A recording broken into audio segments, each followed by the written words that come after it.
सवारीचा घेतला पावलांनी आम्हा वाळवंटी तुझी सावली गळा भेट घेण्या भीमेची निघाली तुझ्या नाम घोषात इंद्रायणी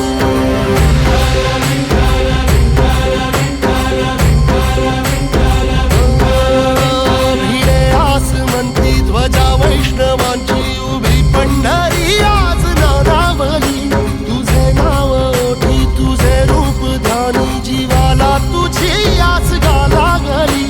जरी बाप साऱ्या जगाचा परी